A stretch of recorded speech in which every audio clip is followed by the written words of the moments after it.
Okay. நான் அந்த AWS சுத்தி சர்டிஃபைட் சொல்யூஷன் ஆர்கிடெக்ட் பண்ணல, ரொம்ப எஃபோர்ட் போட்டு பண்ணேன். ஒரு 6 மாசம் படிச்சதை பண்ண ஒருத்தனை மதிக்கல.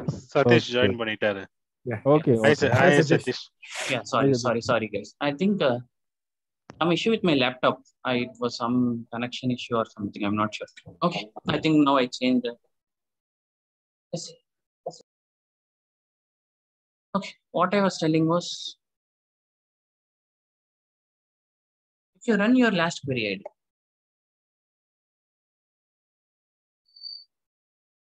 okay. See, if you see, this is the exact same as what we run last time. What I have noted down. So dynamically, if you want to capture what is a query ID, okay, after your DML operation or any operation, if you want to capture a query ID for any purpose, you can execute this last query ID. Okay. Now I'll tell you the significance of this again later. Now this update statement would have been a genuine mistake. This update statement would have been a genuine mistake where a where clause is missed. Instead of updating for a single person, the where clause is ignored and whole of a table is updated. So yesterday I was mentioning, in case if it is a normal database or Oracle or Teradata, what we need to do, we need to contact a DBA and they will check what is the data that is available and they restore that table. There is a chance, there can be a chance, few of the data can be missed because the data is not backed. In this case, okay, we can just go back in time and see what is the data at that time. Example, I have already noted down the timestamp. When I'm executing, I noted down the timestamp. So this timestamp can be wrong because I noted down this timestamp before I create the database itself. Example, let me reuse this timestamp and go back in time.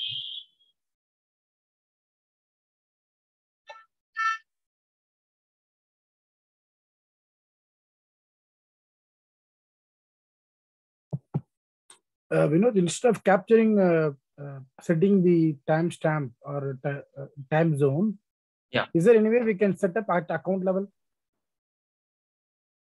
Yes, there are session parameters which you can.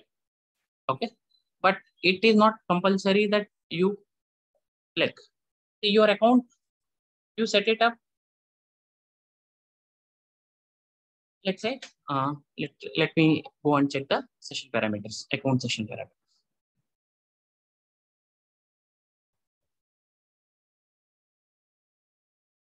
Because every time I don't need to, because in Oracle, right, if you set up database level, that's all. We don't go and change every now and then.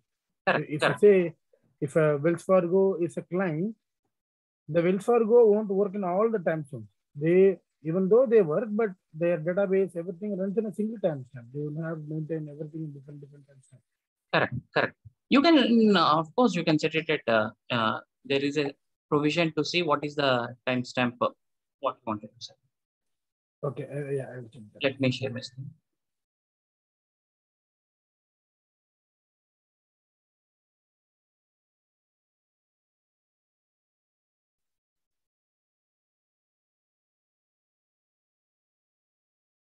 Show parameters.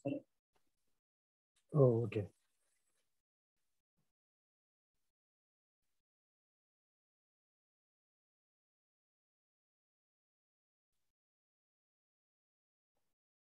Get time out. Wanted to see the timestamp.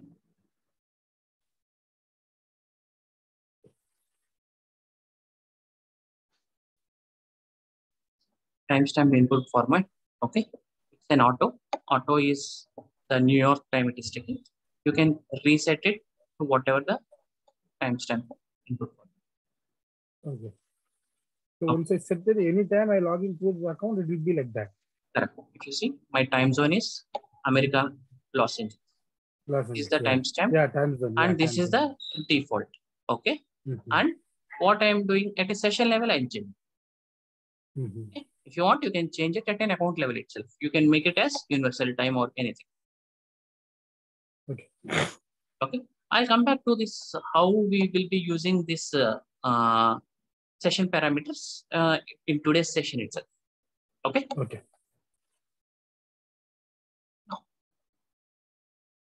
If you go and you capture the time, okay, if you go and check what is the time travel for that, just a second.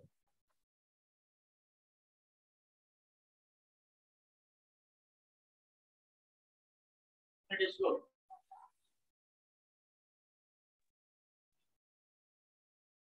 So if you go and see, check the time travel. If you run this query, time travel data not available for the customer.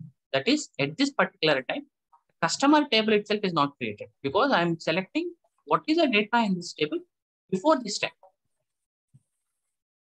I captured the timestamp again.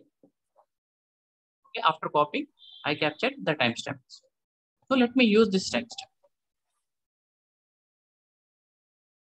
Again, I'm going to run select star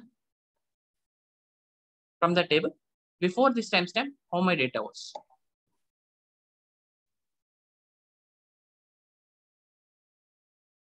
You can see each and every person is having different job description. That was how I loaded the data. We are able to see the data as it is. You change the time, anything. Let's say I'll keep it as 45. Randomly I'm changing.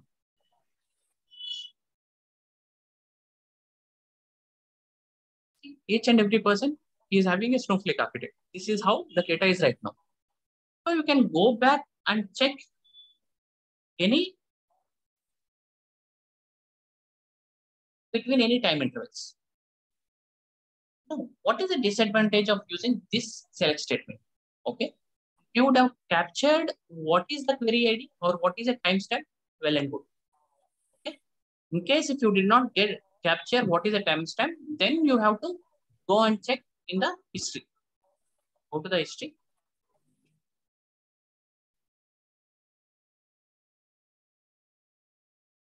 My update statement has run here and it has run around 8:12. Again, this is in IST. You need to convert it to a system time and then use that system time. Or if you would have set a session parameter, you need to convert it to the time when or to which time zone you set your session parameter, and then you need to use that. Because we captured the timestamp, so I'm easily able to capture that. So yesterday I was mentioning, even yesterday, that it is a best practice to capture the timestamp before any of your important SQL statements, so that you would be able to track at what time exactly that particular statement has run. Especially it is required for your DML statements, where you insert, delete, and update the data. Now, is it the only way I can go back in time? Let's say you can use an offset. Offset is a developer says, okay, I ran some 10 minutes before the update statement and the update has happened. So you can go and see what is a offset 10 minutes before. Everything is Snowflake architect. What is an offset before? 20 minutes before. What is the data? Before 20 minutes. There is no customer table itself. I will take a middle part. What is the data? 15 minutes before. Each and every job, each and every person is having different job. So we can use the offset. The disadvantage of using an offset is it changes time to time. Right now, 15 minutes before you are getting this data. Like how the table is when we load it from the file.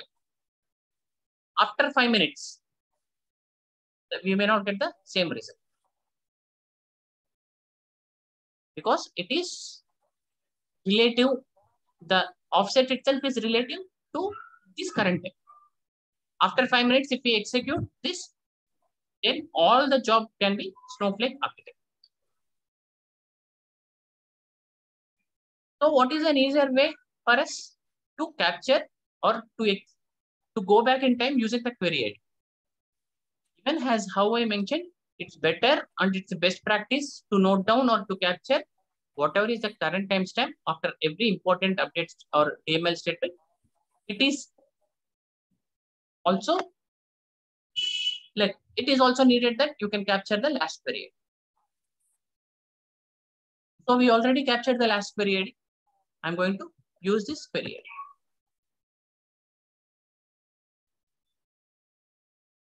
Okay. If I use this query ID, how my data was before this statement, before this update statement. It's all as control.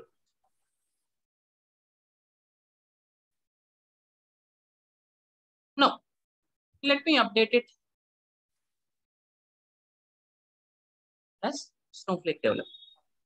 I'm updating each and everything as Snowflake developer. Let me capture the last query.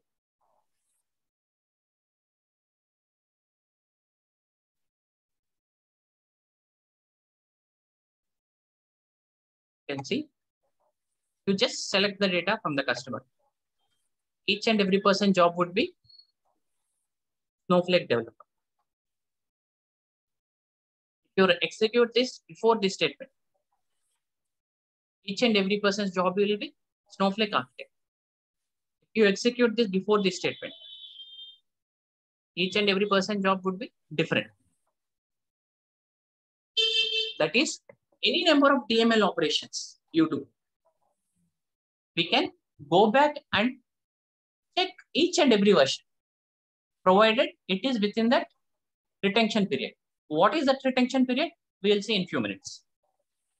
Within that retention period, any number of DML operations, you do 10 DML operations or 100 DML operations, still you can go back and see what the data was at that particular point of time.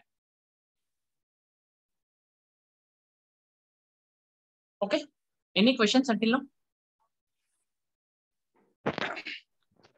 This is Venkat. Can you hear me, Satish? Yes, I can. Okay. So maybe it takes a copy, right? Is that any special way of Snowflake is storing?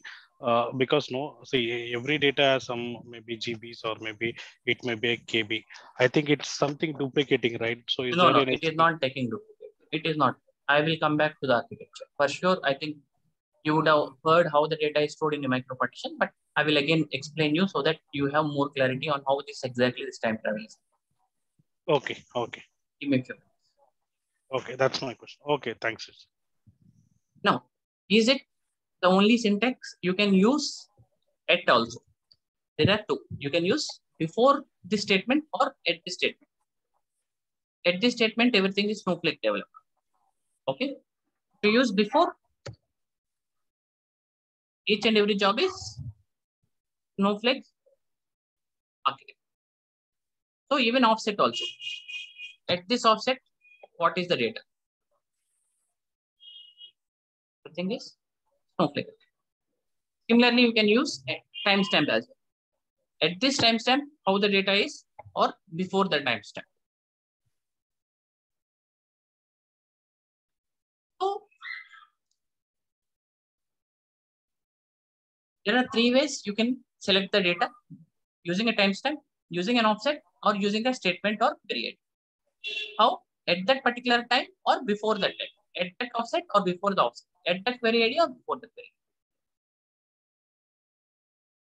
Let us quickly see, because we touched upon the last query ID, how exactly it behaves. You wanted to see for this session, what is the first query you ran? For this session, what is the first query you ran? You can just view one. Or what I will do is, I go to the history. Let us see what is the latest query. I ran the latest query as select star from the customer.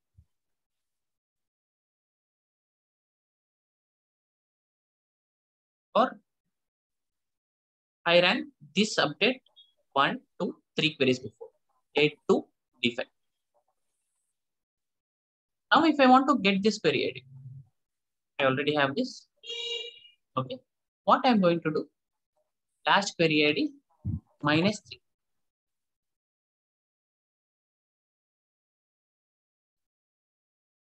7 to F9. The history.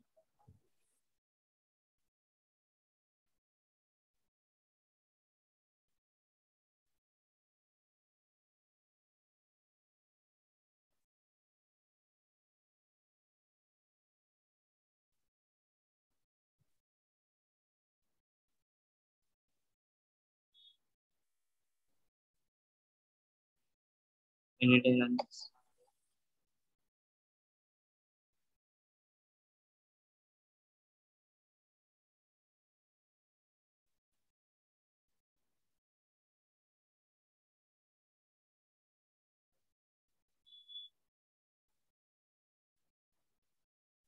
So I ran before this statement.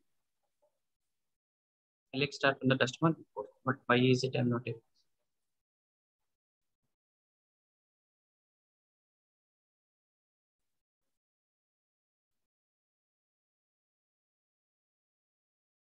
It is 7 to F9.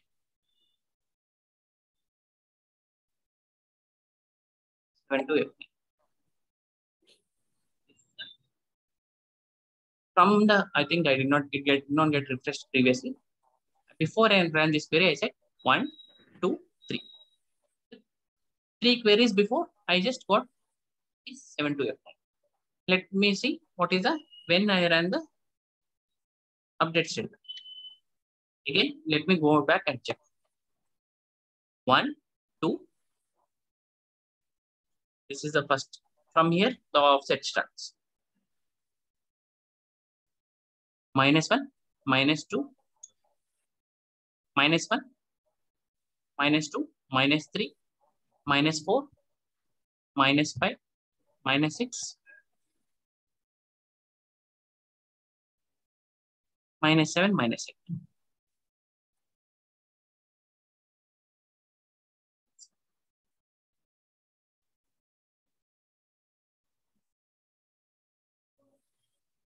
I'm going to see how my query was -9, like 9 queries before.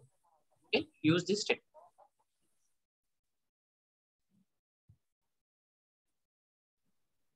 It is 7 to BD. Let me go to my query history. It is 7 to BD. This is the query I got. So let me use -11 now, because this query also will be owned. It is 8 to defect. 8 to defect.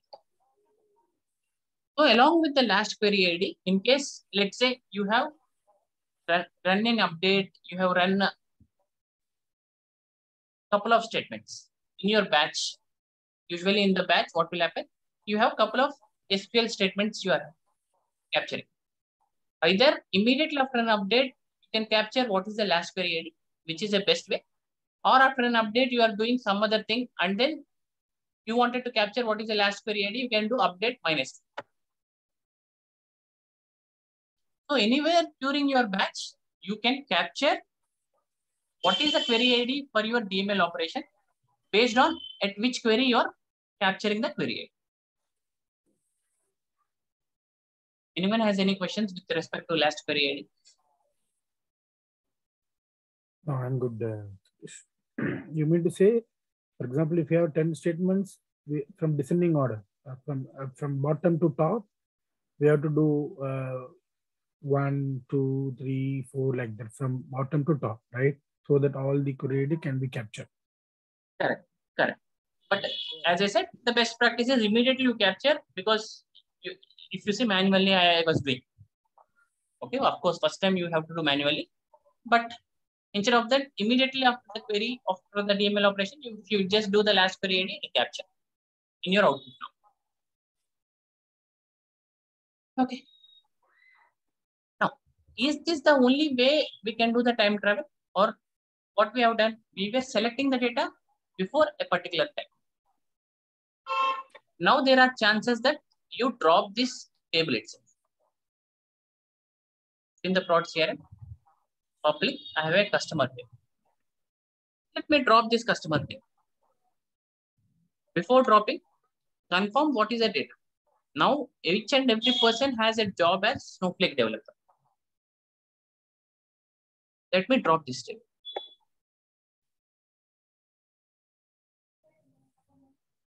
Now, refresh it.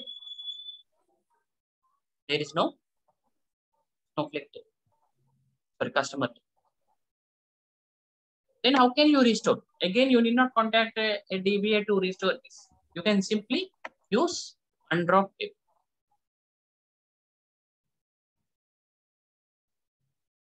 And the data would be restored. As simple as that.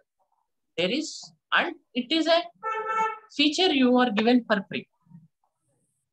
Okay, it's not like Snowflake is going to charge you extra for these features. Of course, I mean, there is an indirect charge, but there is no direct charge. I will tell you about what is that indirect charge. I will tell you.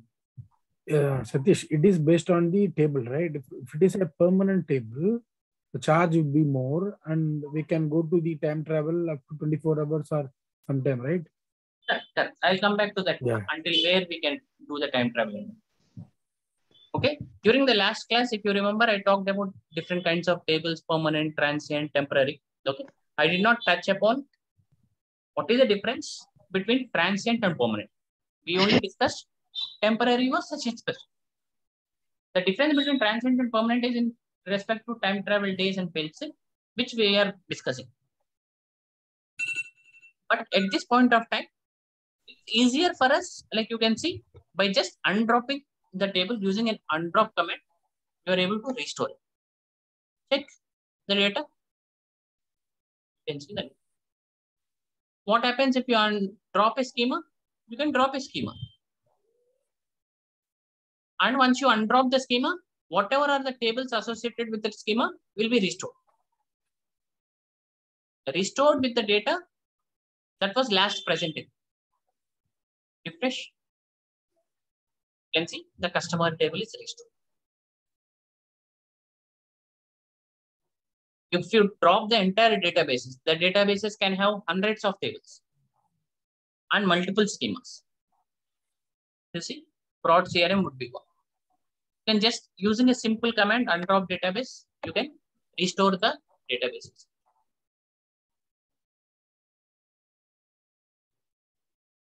Customer.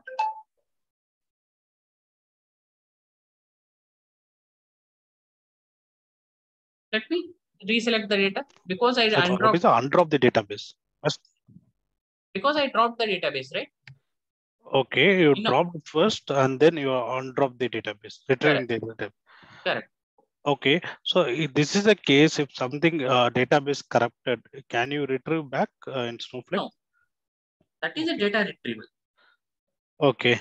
That for the data retrieval, what we are going to do? We are going to do a select statement and go back in time and see how the data is in the tables. Okay. For data corruption, you are going to use the select statements, correct? And see how the data was previously.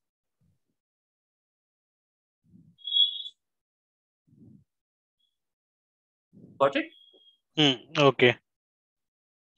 Database is, if your database itself is dropped, what you are doing, you're restoring the database. Here, we are not bothered about the data corruption. Here, the data was deleted and we are restoring it. Okay, okay.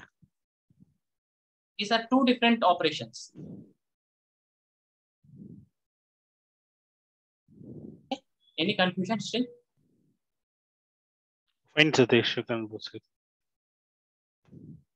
Now, if you run this select start from the customer, it will come up to an error because as soon as you drop the database, this selection would have been gone. Not here.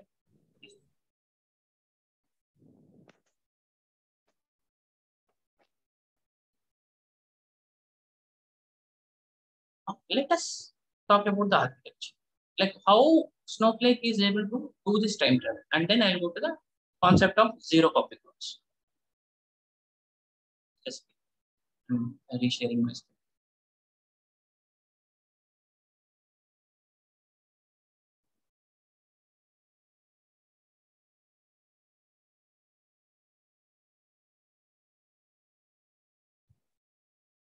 Let's say I have a table, ID, and name. Now I have one, name 1, 2, name 2, 3, name 3, 4. How this data will be distributed? It will be distributed in micro partitions. Okay. Let's say, and the data is distributed in the columnar fashion. 1, 2, name. Let's assume each micro partition, this data is becoming 50 to 500 MB uncompressed or 16 MB compressed. Example, this micro partition, this 2 records itself consumed 16 MB of data. Then the next data will go into the new micro partition. Okay. Name 3, 4, name 4. This is how the data will be distributed in the micro partition.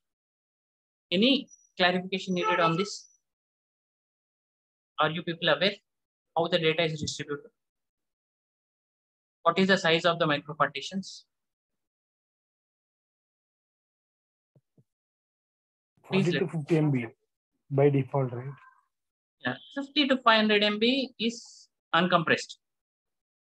Okay. If it is compressed, it is 16 MB.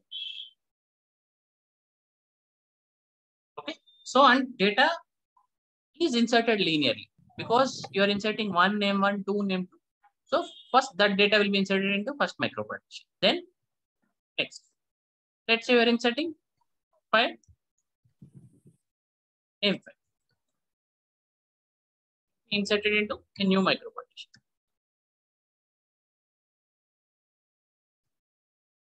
He taught that, but I forget that the architecture now. It's been 6 months back. Okay. Yeah. Now, so, you mean to say, for example, in a table have 10 columns, right? All the 10 columns of the row 1 will get stored in the one partition, right? Correct. It's a columnar storage. Yeah. So columnar storage. So the next row, the new partition, or based on the size, right? Based on the size. Even the next row can go into the first micro partition itself. Okay. If it is not exceeding that 16 compressed, and so on what case we compress, what case we don't compress, Satish? No, it's nothing like you compress, or it's like Snowflake is going to store the data. Just for reference, Snowflake documentation says randomly the size of the micro partition is this. That's it. Okay. There is no hard and fast rule that Snowflake is going to store exactly 500 MB of data. It's up to Snowflake.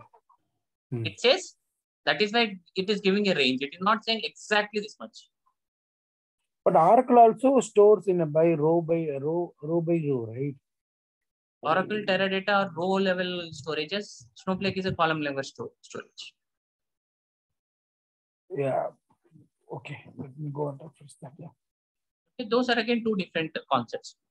Storing row level, all the row data will be together in columnar. Columns are stored together, though it's in the same micro partition.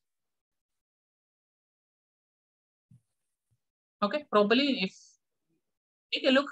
Okay, after the class, what is the difference between row level and columnar? If needed, we will discuss in the next class. Yeah, I will check that. Yeah. Now, this is how the data is distributed in micropartition. Now, what will happen when you update? This is the table. Okay. This is a table at my time 8:45. Now I am going to update this table. Name 5 or name 4, I updated as name X. This is how the data was at 8:40. Now, once you run an update statement, what will happen?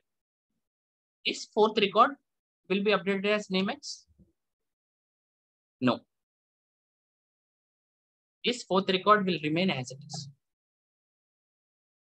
New record is created, name X, and this is marked as delete. It is not physically deleted. It is just marked as delete. First thing, what do we understand? Any micropartitions that is created is immutable. That is, once the micropartition is created, the data in it is not going to change. Never. You delete the data, it is marked for deletion. You update the data, it is marked for deletion. A new data of 4 name X is created in a new micropartition. The existing data is just marked for deletion. No update is possible within the micropartition. This is very important. Because no update is possible. This is also enabling a time travel. Because anyway, the storage is there, the record is there. It is marked for time travel at this particular time. 8:46. Before this, how the data was? It is storing both the versions. This version is there and this version is there. You are able to go and see any number of versions, any DML operations you go on back and see all that many versions. This is the data at this time. You update this into a next version. Probably at 8:47, what we do? 3 we update as name Y. Only this updated 3 name Y.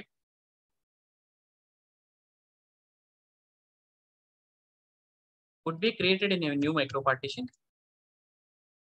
and this will be marked for deletion.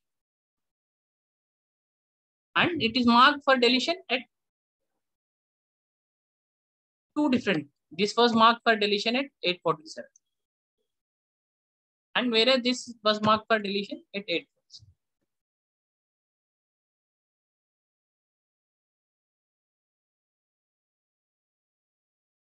How long this data will be stored? The micropartition, that depends upon the data retention time, which I will talk in few minutes. But within that retention period, any micropartition, no data or basically no micropartition will ever get updated. Any new data or any updations, they only happen in the new micropartition. It's only way forward. Data would not be changed in the backend or in the previous micropartitions.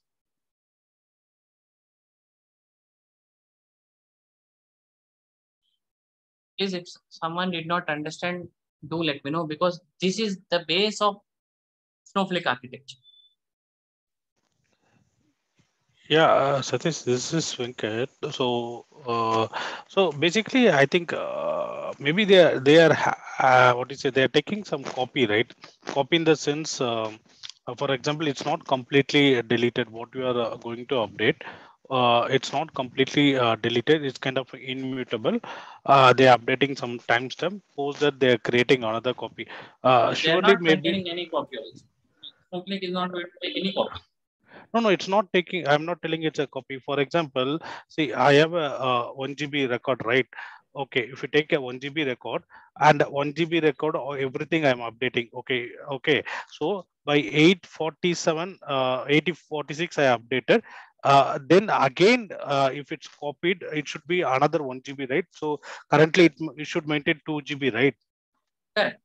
So 1 So, GB will be marked for deletion and 1 GB will be part of your new table data. Yeah. That's only But I'm your asking. storage is still, you will, because Snowflake is now maintaining 2 GB of data because you updated that whole of 1 GB of data. Got it.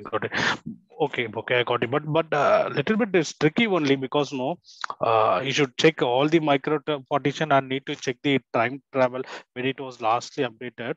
And even though it's taking, it's getting the data faster, then that's architecture is tricky and good only actually. Yeah. I will come back to the cost, the GB again later. Okay. But I'm telling with respect to storage of data and updation of data, any question? Even if you're deleting some record, that data is marked for deletion. It is not going to be physically deleted.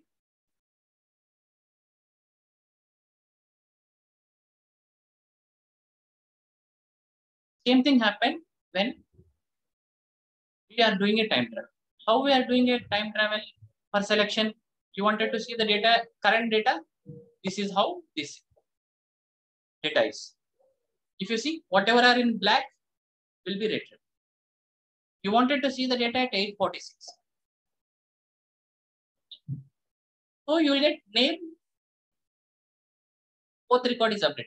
So this name 4 would be coming, not the name X. Because still that record is present in the micro partitions. You will be able to see it. At 845, you will be able to see name 3. I think name 3 updated at 847. So it's a reverse. So at 846, you will be able to see the name 3. And at 845, you will be able to see name 4. That's it.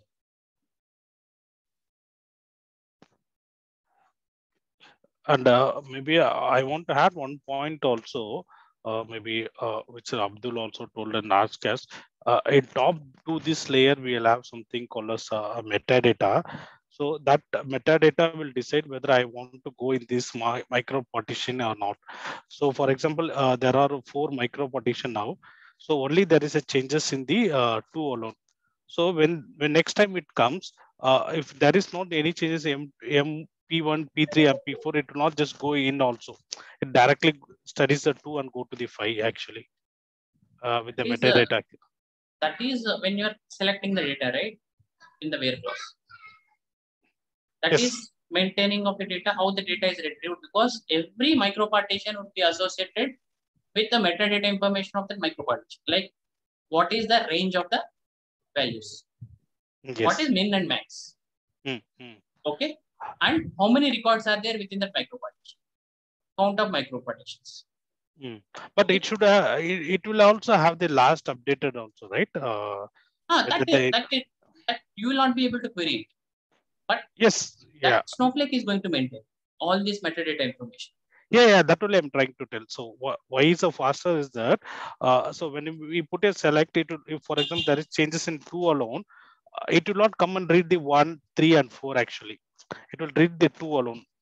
Yes, I'm trying to. Because anyway, that is already marked for deletion. That is why this my data is, this timestamp is captured.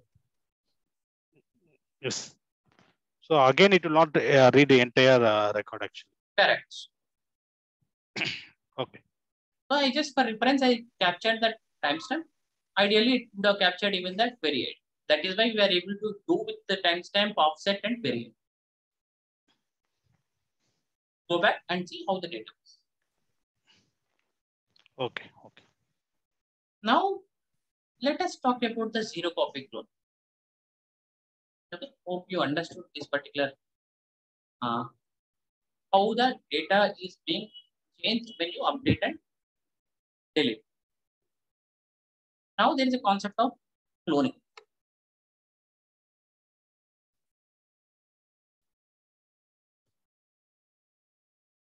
Again, I will be using a similar data.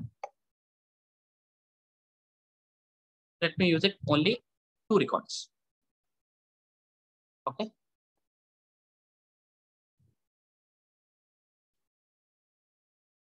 Micro partition 1.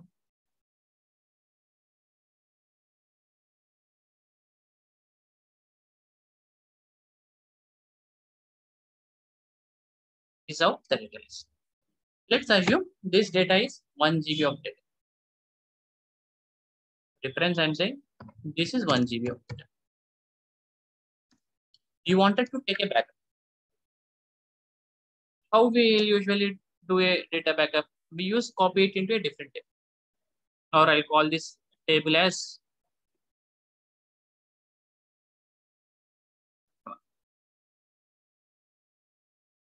what I will do. I'll copy this customer data into customer backup. Something like this, which we'll do in Oracle. Time to time, we can take backups. Or even when you're doing some data validations and all, it's a normal process. When you do a data backup, okay, when you copy the data, I'm saying, when you copy the data from this customer to the customer backup, again, this data also has to be maintained in some micro partitions. Let's assume it's maintaining in micro partition. Same data.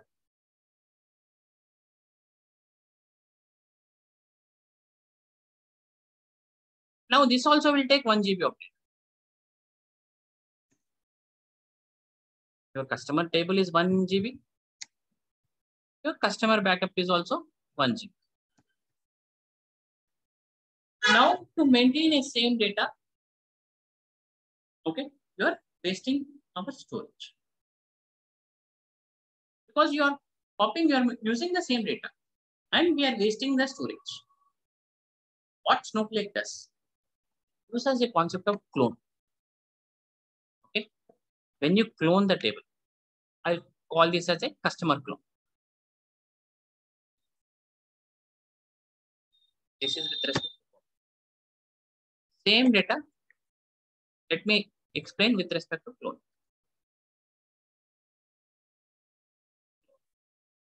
And I'll call this as customer clone.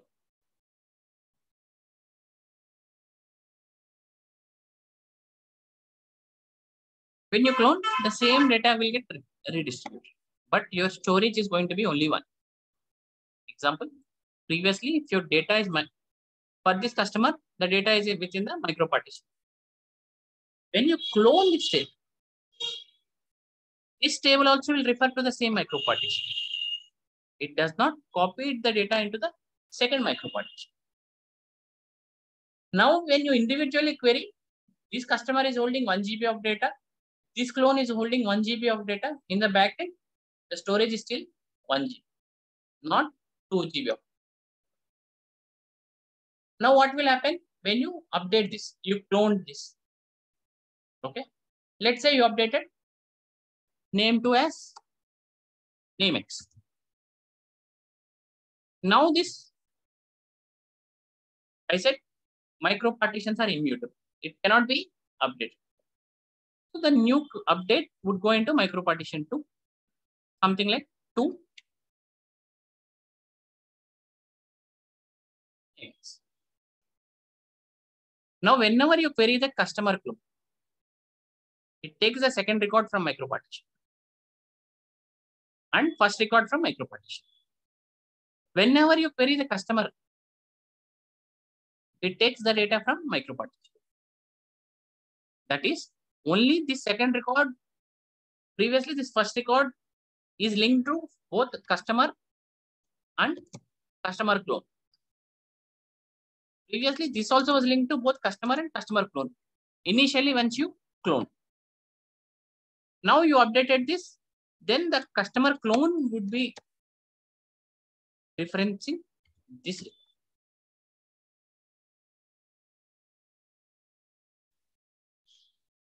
So, Satish, this is almost like kind of time travel only, right? Earlier, it is based on the data. Now with the data and the table, actually, the timestamp. Something like. Okay. This is basically when you clone something, The basic question is, if the data is going to be the same, why you wanted to have an extra storage? So Snowflake, most of the architecture is based on that micro partitions are immutable. Any data in the micro partitions cannot be changed. Again, on the same concept, if any of the table is changed, okay, that data will be created in the new micro partition. Now, if you see, instead of storing this record 4 times, now like together we have 4 records. In customer we have 2, and in customer copy we have 2. Total 4. Instead of saving twice, instead of having 2 GB, it's going to do only 1 GB initially. Now, any changes you do, let's say you make a change for this. In this, what is an advantage? Why we are copying? Like you wanted to make a change in the customer, but customer copy will not be making a change. Customer, so only this particular micro partitions data would keep changing. Even that also, when you change something, this will go into a new micro partition. Micro partition. Anyway, you are going to, any change you do, anyway, it's going to go into a new micro partition here as well. So Snowflake came up with the clone itself, special syntax where you clone, so that data will be there, but it will be referencing the same storage unless any of the data in the table gets changed. By this, first thing, what is a zero copy clone? In Snowflake, if you want to take a backup, we just clone the object. Because 1 GB or 1 MB is very less. If you want to clone 1 TB of data, why you want to again replicate 1 TB of data? Just clone it. You are not going to have an extra space. Okay, you wanted to keep changing something in the table, it is fine. In 1 TB of data, you are going to update 100 MB. Only for that 100 MB, a new storage is required. Still for 900 MB, it is going to reuse whatever is already present. A win-win situation. It's like only for the change records, a new storage is being entered, but not for the records that are already copied or cloned.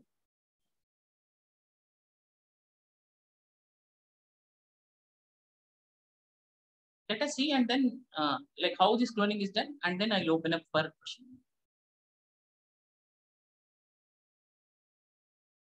So we have a data, select star from the customer. You can see everything is a Snowflake developer.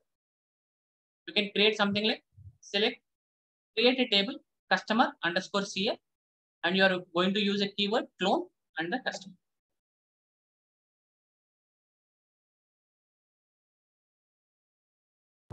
This is a new topic for us, Satish. The Yes. zero copy cloning, right? This is a new topic. When you say new topic? Yeah, this is something that the old trainer never taught to us. Okay, yeah, it's not there part of your list, you are saying? Yeah. Right, Vinod? That is fine. I think it's similar to time travel. Okay. Yeah. It's okay. Yeah, sure. Yes, it has not been touched actually.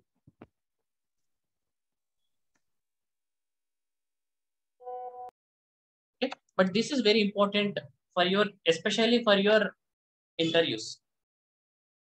Understanding this concept. Now, if you see this data, this has 1000 records, this customer.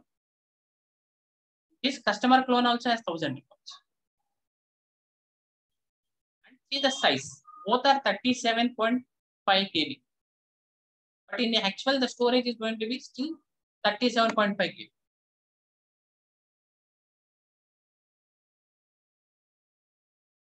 Because both are accessing the same data. This, what you see is with respect to the table. But if you wanted to see an actual storage, okay, Go to information schema. Okay.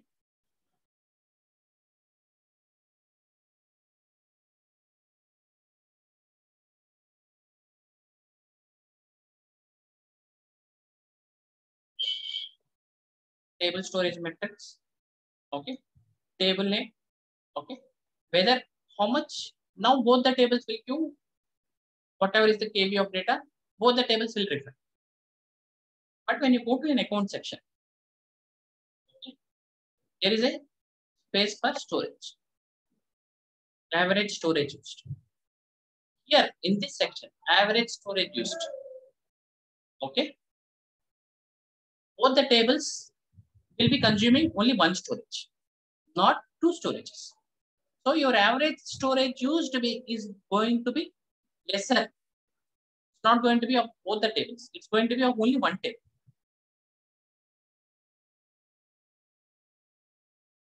Okay. Any questions?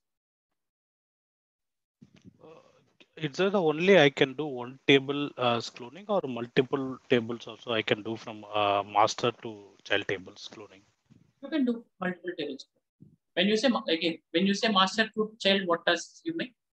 Master in the sense, what are the first table we have the customer is the master, and post that what are I'm creating C1, C2 is my child. Yeah, you can clone multiple tables. You're not going to have any additional storage. You're not going to use. Okay. Because again, practically it's a very important topic for your interview. How do you take backup? You take a backup like this. You don't take a backup like this. Create table customer copy as select star from the.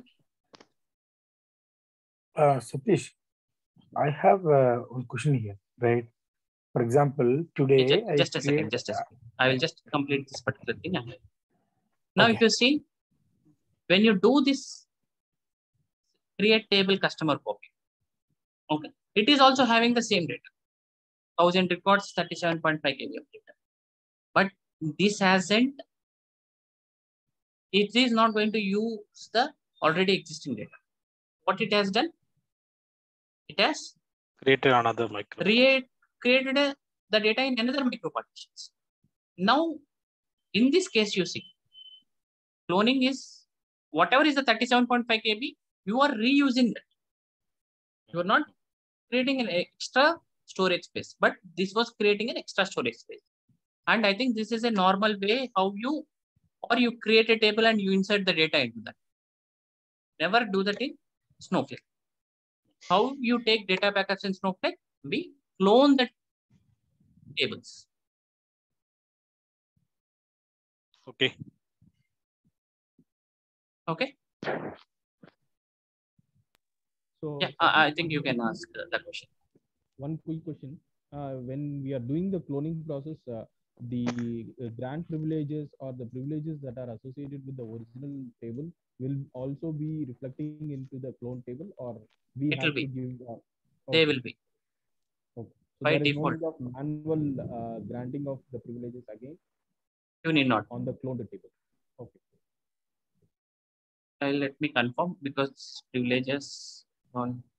I think they will. The create table includes the copy grants keywords. Okay. So if you want to grant the privileges, you can use this. If you go to the syntax,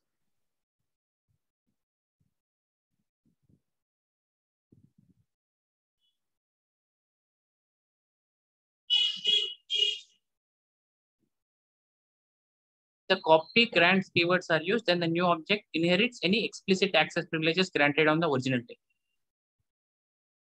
Okay. Then the new object clone does not inherit any explicit access privileges. Okay. You can use create table that includes a copy grants.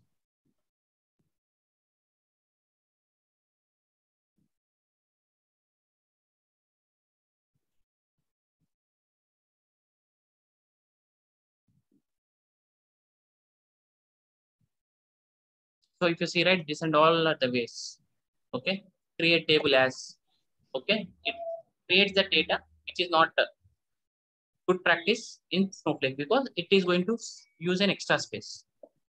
Create table like it just creates an empty copy of the existing table. Okay, it will not copy any data, but it just creates a data definition. Okay, using template, I haven't used anything. And clone, it clones the existing table. Go to the privileges.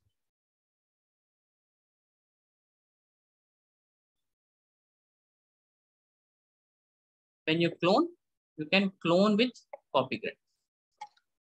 Let me use the same command here.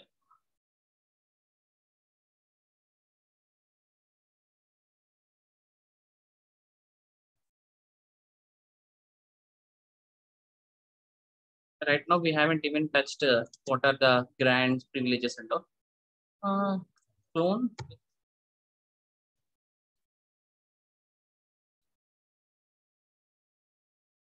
So any existing grants that are there in the customer table, they will be passed on to your customer clone grants table.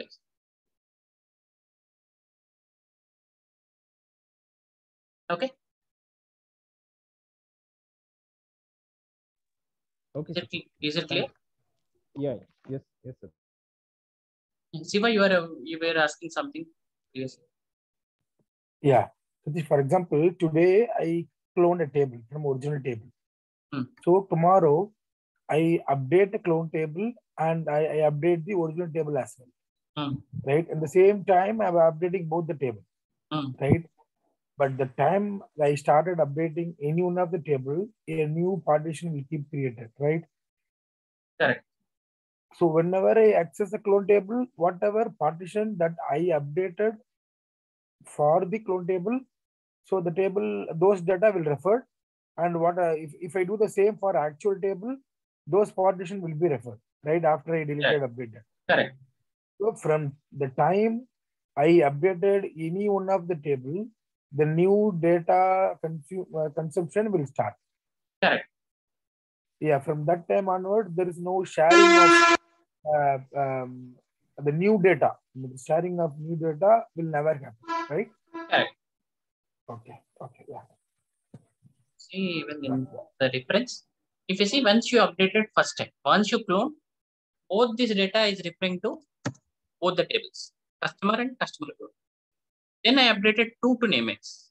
Then this reference to customer clone is gone, and a new micropartition, whatever is the record that is created in micropartition, will only refer to the customer clone.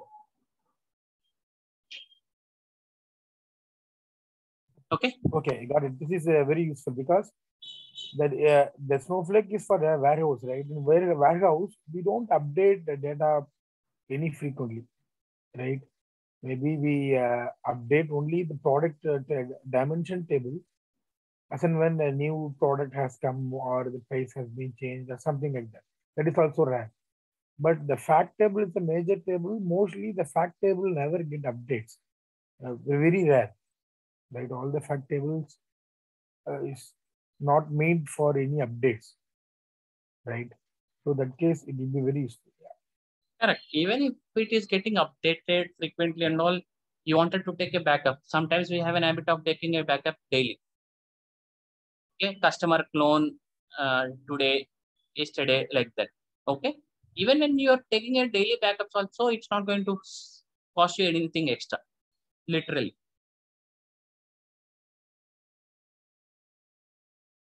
Because the data is already stored, you are taking a backup of it. Let us validate if the changes would reflect. I did a customer clone. Okay. I'm going to update job as Snowflake tester for Jeffrey. Right now, if you see how the data is for Jeffrey, it's all Snowflake developed. Now I am updating to Snowflake tester. Now check. Jeffrey's job description will be Snowflake tester, whereas the data from which we cloned the customer, it will still be Snowflake developed. So the changes are independent. Only when you clone, you're storing the space. Whenever you update it, this record would have made a change in a new micro partition. And when you select this customer clone, only for this record, it is reflecting the new micro partition. For other 999 records, it is reflecting the old micro partition. But the changes are independent. Whether you are making a change in the clone or the original parent table, master table, the changes are independent. Be very clear, the changes are independent. But when you clone, you are still saving the space. Any questions?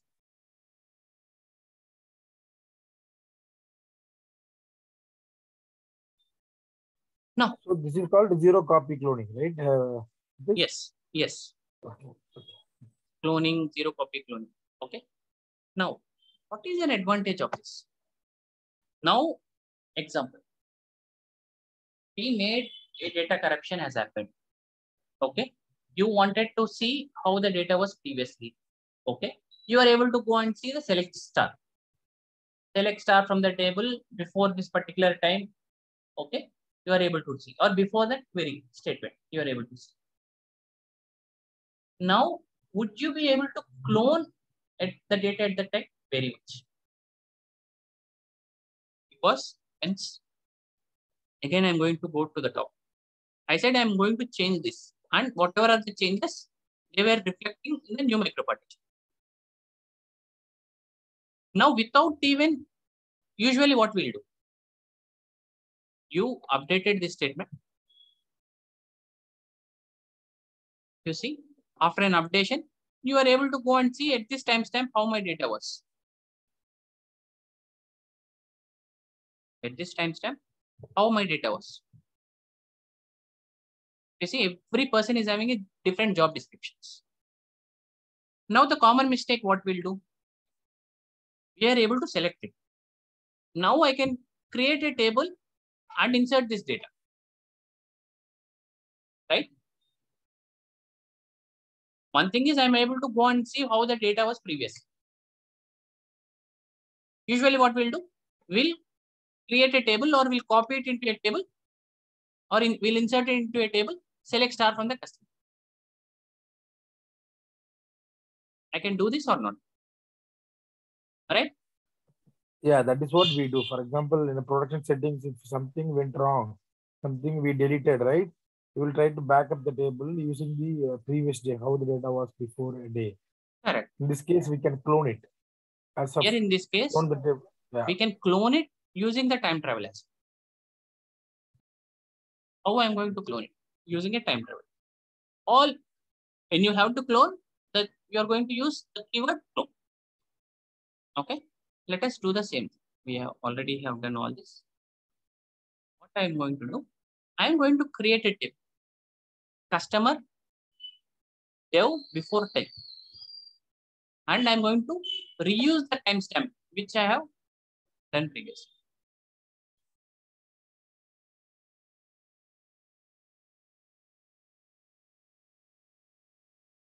Now I'm restoring or I'm creating, I'm bringing the data into a table.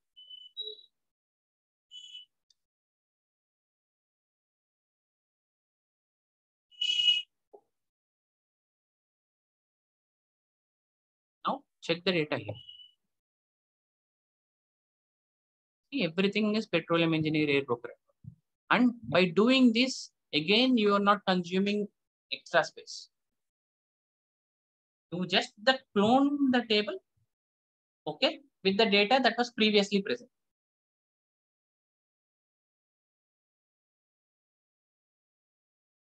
Any confusions here? Same thing I would have done it in a different way. That is, I just created a table with clone. Another thing is because I already have this statement, I could have done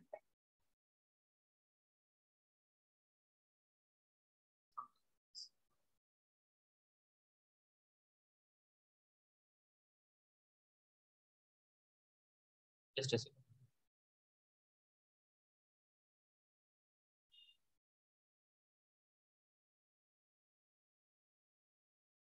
You would have done this also.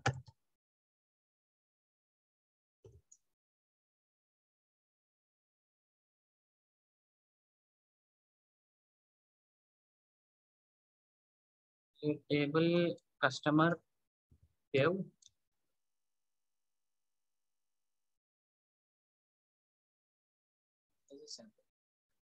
Yes. Also I would have.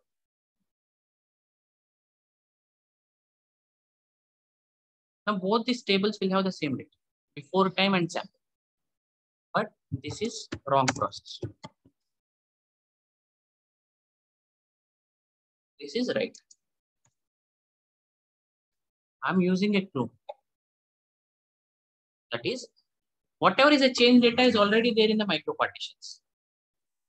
It's already there in the micro partitions. I am going to refer the data that is there already in the micro partitions. By doing this, I am creating a new micro partitions. These two are two different operations. Do you agree or not? Again, I'll repeat this architecture just for reference. With respect to simple example. I have a customer table. This is a customer table. I updated this. Okay. I updated name to as namex. Then the data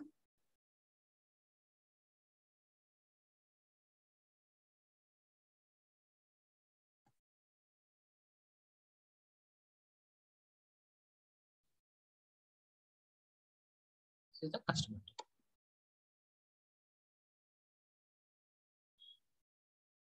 Now this same customer table I updated. This is the current data. Name to and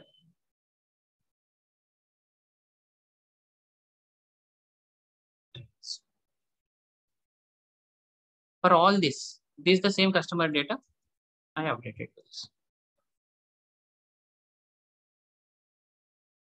How the data in micro partitions would have changed? Okay. This is the data in micro partition.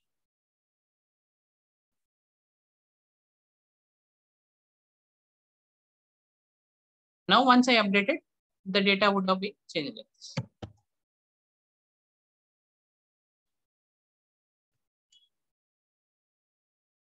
This would have been marked for mention.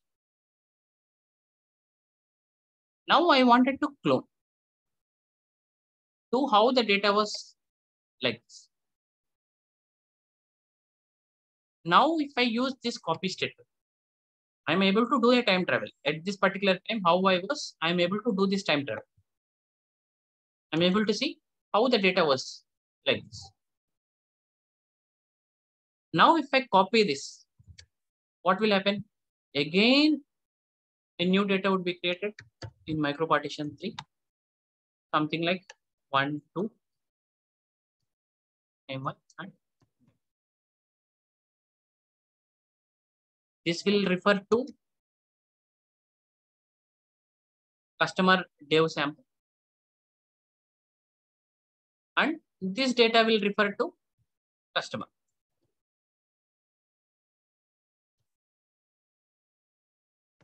Right? Use this particular statement. Create table customer dev sample. Select this. A new micro partition. But if I clone it, customer dev before time. Okay. Now, already this data is present. What will happen? This data will be referring to customer dev before time for second record.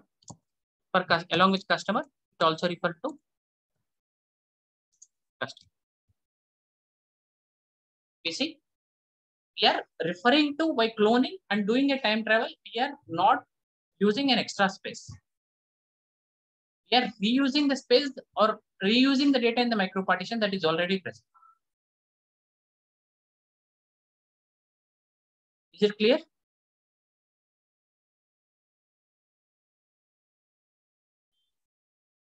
Team?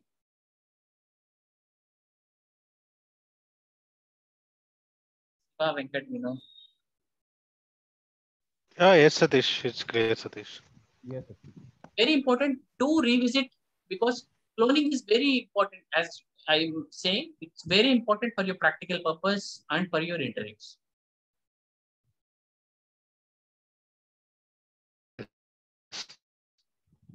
Okay, if you see, And other thing is that it's actually maybe so the other thing I want to say is actually a good architecture what they did from their end. Actually, I think none of the products support this kind of cloning. correct, correct. Now, very simple. As a DBA, if someone asks you to take a data backup, you don't use anything like a copy statement. It's illegal in Snowflake. It's not at all a best practice. You always use the word keyword clone. Very important. Okay. But Anyone, it's not a database backup, right? It's a table backup, right? Database backup that will be taken by Snowflake only, right? That no one will be doing from customer end. It's a table backup, right? when you say table backup,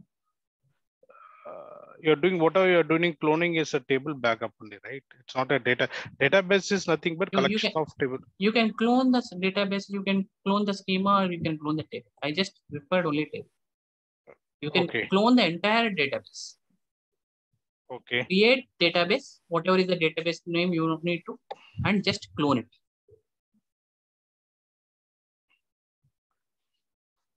Okay. Okay. Oh, okay. Using same timestamp. Before this timestamp, how you want, or you can use an offset, you can use a statement. The entire database would be cloned. Okay.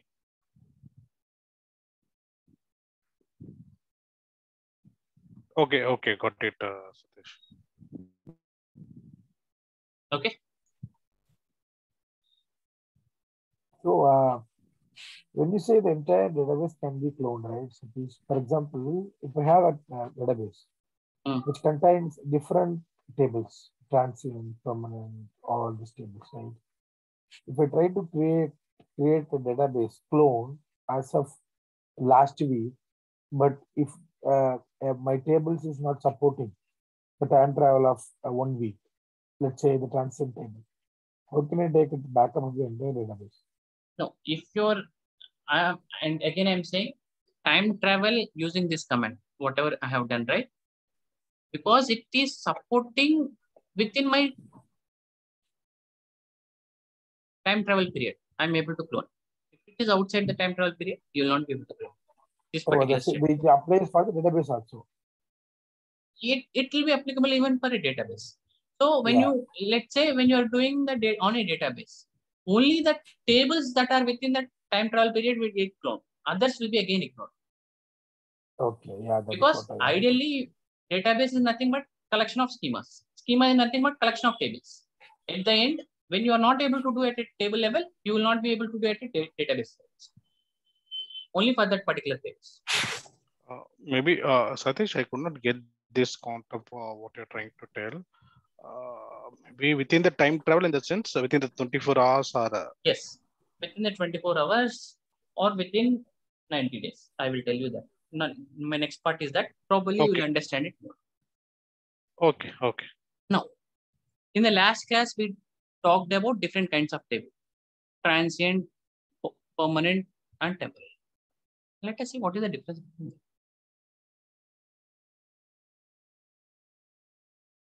Now, temporary tables are session specific. What is a time travel? The time travel has to be 1 day. Maximum, they can go up to 1 day of time travel. If you create some temporary table, even in a temporary table, you can go back in time and see. Okay, don't get confused. Let's say I'm creating some time travel, some create temporary table.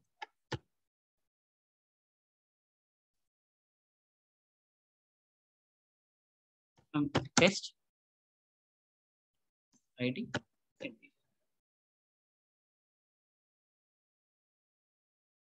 created a table. Set into yes.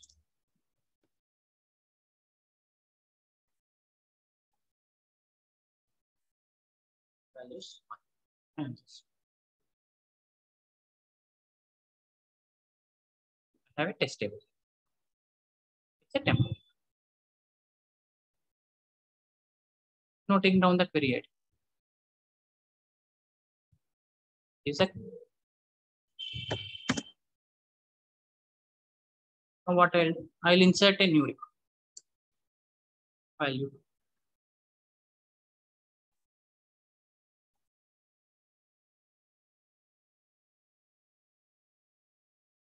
And this is the. I want to go back and see what the data was previous. Now, if you do a select statement, obviously we are going to get two records. Select star file.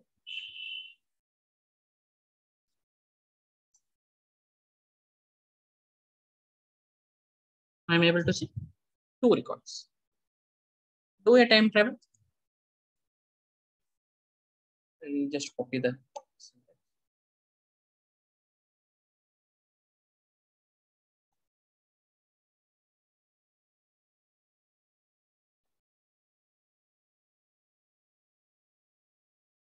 Select star from the test. Before this statement, I'll use this second statement. Before this statement, I wanted to see how the data was. I should have, now I should see only one record as an output. Only one record. Even on a temporary table, I'm able to do the time travel. Because by default, okay, any time travel retention period is going to be 1. Where I can see what is a default time travel retention period, go to the parameters for your account. Okay, we are going to have something like data retention time in day. Data retention time in days is 1. Value is 1. Default is 1. Number of days the to retain the old version of a deleted or updated date. It is by default, it is 1 day.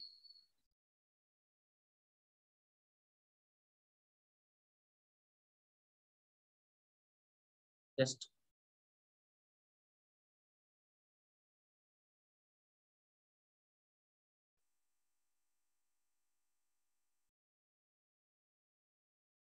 no.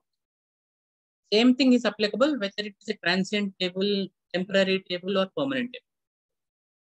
Default is going to be 1.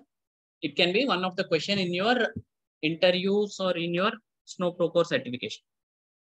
What is the default time travel period? It is 1 irrespective of any table. Now, only for permanent tables, it will vary based on your edition. Whether it's a standard edition, you will get only 1 day of time travel. If it is enterprise or higher edition, you will get up to 90 days of time travel. How do we change it? Time travel is in a standard edition. Let me log into.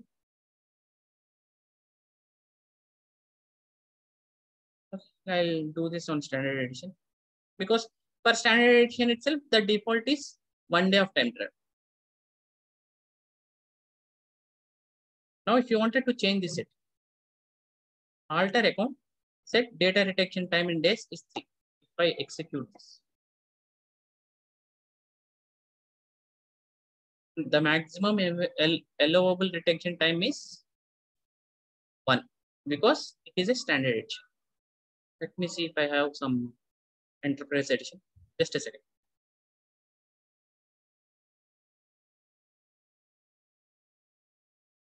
Okay.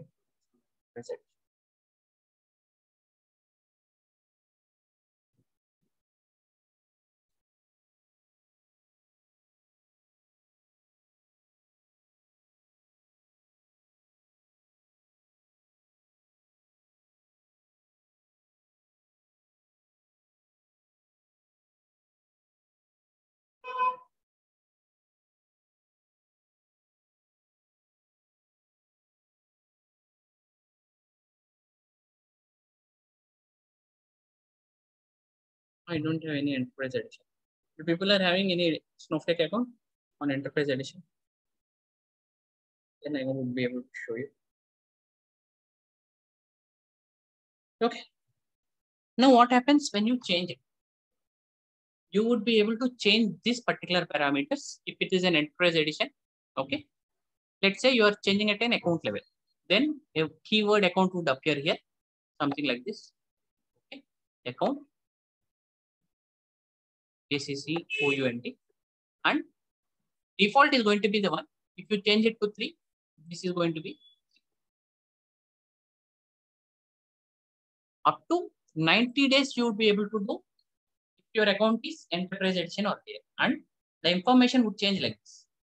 At which level it is changed? At an account level, and the value is changed up to, you can change up to 90 days.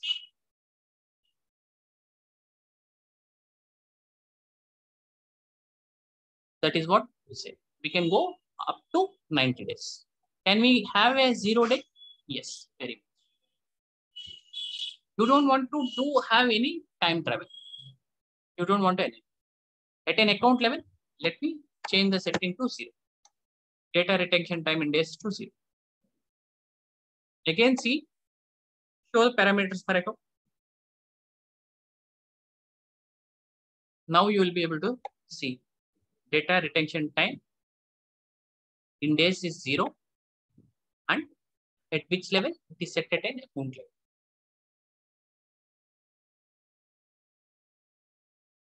Can you restore it to 1? Very much.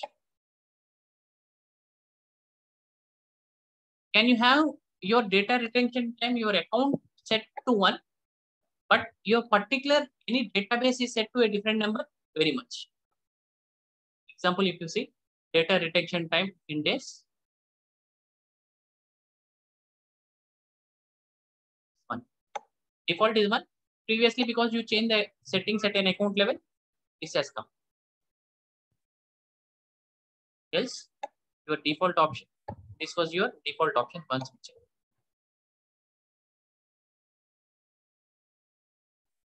Now, your account can be at this value. You can change at a database level. Example, if you see show parameters for a database at prod CRM level. Value is 1, default is 1. It was set at an account level.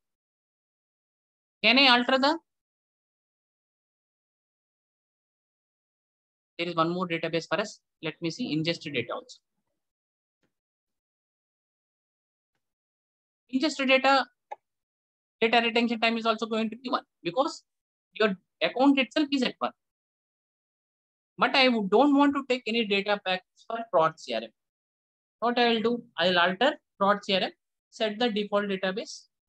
I have to play only with 0 and 1 because I'm using a standard.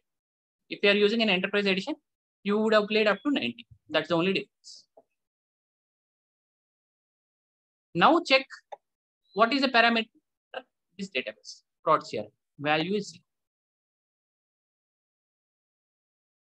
Now, prod CRM data retention time, you made it to 0. Let us try to do a time travel, like how we have done previously.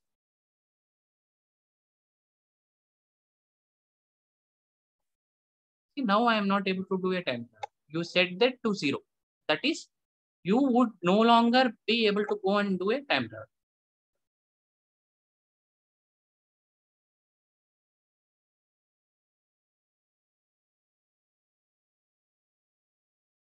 Now you can change that parameters at a schema level, at a table level, anything you can.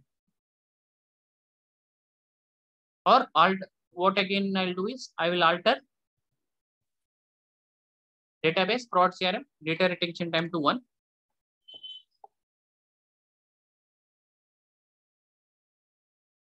Let me see what is the parameters for a customer table. Customer table value is 1. Show parameters for the table. I will just see what are the parameters for this particular customer code.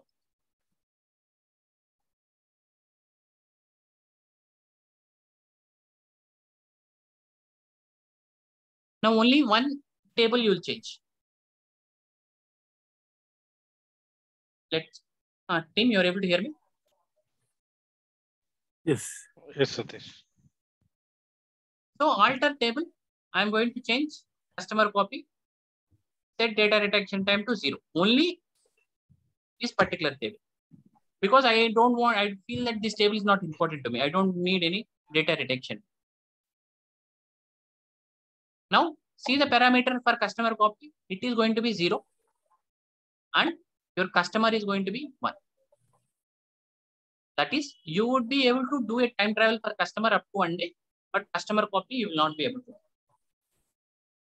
So whatever, Satish, sorry. Yeah. So whatever the least level that will applicable. That is what you mean, right? For example, if I have an account which is 3 days, right? But the table level I have 4 days. What will happen? Then you can do the time travel for that table until 4 days. Yeah. So whatever the least one, anything in the Snowflake in the hierarchy, whichever is the least level of privileges, that is applicable. Sorry, anything, right? Yeah. Okay, got it. Yeah. Correct. So what happens? So let's say you are creating a table. If you have the rights, right? When you are creating a table itself, example, my table, okay? You can set your data retention time. Let's say my table dummy, I'm setting data retention time to 0. My table dummy. And my table itself, I'm creating with data retention time to 1. This will be more applicable if you are using enterprise edition and all. You can change up to 90 days. You can play with higher numbers. Let me create. What I'll do is I'll drop both the tables, my table and my table dummy. Okay, I'm going to drop my table and I'm going to drop my table dummy. Try undropping both. You will be able to do with my table. You will be, your undrop will work, but your undrop will not work with my table dummy because you are not, the time travel itself is not possible.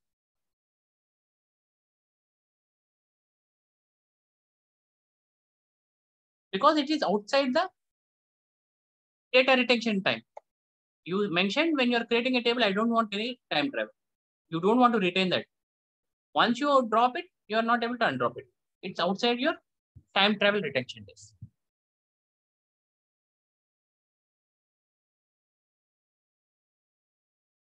Any questions here? Satish, this is Venkat. I have a small doubt. See, for example, I'm using an enterprise edition. So default maybe I set to 90 days.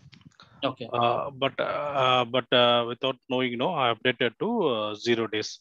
Okay. Without for some other account, I want to update as 0, but I updated here as 0. And then post that I am reverting as 90. So if I do, can I check the existing whatever is done or it get flushes? So what is it when it gets flushed? Just buffering. Just I'm asking. Okay. If you are decreasing the number, the data will be purged. If you are increasing, okay. Now from 90 you came to 0. Then you will not be able to do the time travel for. Let us test. Can I do a time travel for this customer? I'm able to do because it is still at 1. Okay. Because again I rechanged to 1. Okay. But what would have happened when I change that customer to 1? Let me change that customer to 0, right? So I did not change the table to 1.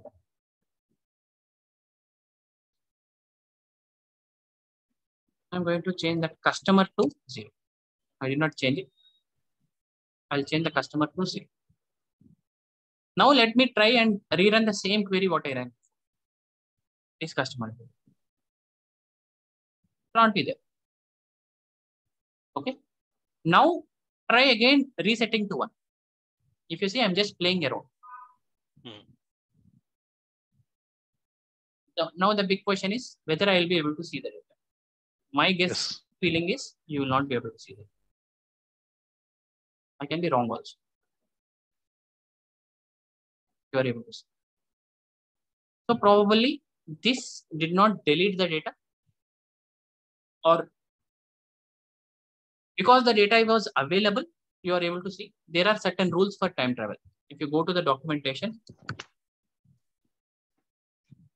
let's say step, when you increase, what will happen? When you decrease the time travel, what will happen? There are certain guidelines. Dropping and restoring objects.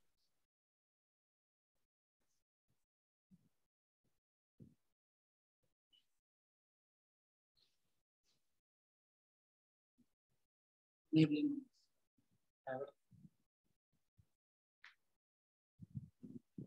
When you increase the retention, when you decrease the retention. When you decrease the retention, for active data modified after the retention period is reduced, the new shorter periods apply. If the data is still within the new shorter period, it remains in time travel. If the data is outside the new time period, it will move to the phase. Yeah, that is what I said. So from 1, I made it to 0. Now what has happened? Previously, when I created, the data is within the 1 day of time travel. I made it to 0. At that time, the new shorter periods I have applied. That is, you are not able to do a time travel. When you restore it back to 1, still it was there in the time travel period when you first created it. That is why the data is still available. In case if the data was outside that new time travel period, then we would not have been able to. Okay. Query. That means initially what we are setting to that days, that is the key actually. Correct. Okay, got it. Okay. Okay, got it. Not that important because very rarely we use in practical purpose, playing around what is this and what. And yeah, just only for, account this admin. For entry question, I'm just asking people sometimes little bit they go deep. That's the reason just I'm asking. Now, one important thing is only account admin will have an access. Okay. Account admin has an access for the session parameters. Because we are an account admin, I'm able to do it. Else, you should, any other level should have an access to alter this. For sure, no one else will give this alter access. No one would be able to, we can only see what are the parameters at an account. For sure, I don't think you will get to play in a real-time process. Yeah. Okay. Now, why I came to this topic of 1 day. Now I wanted to, example, I did not, there was a table, right? Test dummy.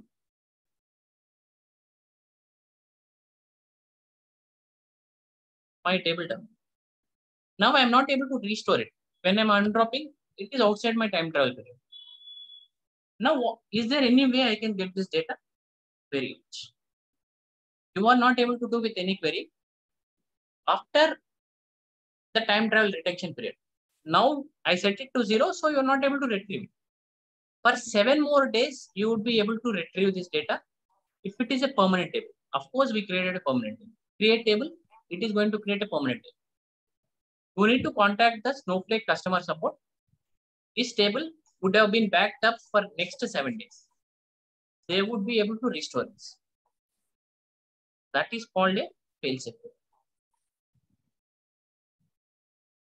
And that will be applicable only for permanent tables.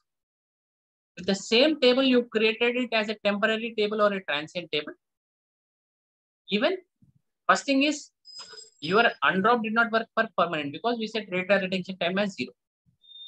Even if you contact the customer support, they would not be able to retrieve it because it's a transient table. Only if it is a permanent table, the Snowflake customer support would be able to retrieve this data for next 7 days for permanent tables. So what is a fail-safe period? It's an extra protection, period of 7 days, applicable only for permanent tables, where as a user, you will not be able to retrieve the data. You need to contact the Snowflake customer support and they will retrieve your data. Any questions? So this is a storage. You can do time travel. up to 90 days. We have seen by default it is 1.